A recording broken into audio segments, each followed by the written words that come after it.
Hola chicos, soy Maya Mendoza y quiero daros la bienvenida a mi canal.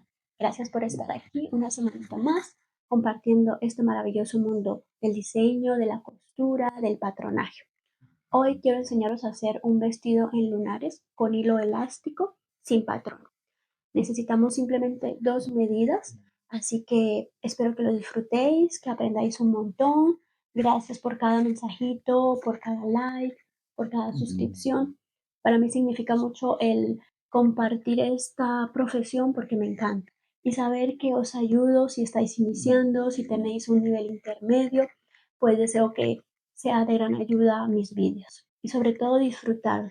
Me encanta este mundo, me encanta el coser, llevo muchos años cosiendo y poder compartirlo es algo que me hace mucha ilusión. Así que deseo que disfrutéis al máximo, estaré leyendo vuestros mensajes y besos y abrazos para todos. Vamos al vídeo.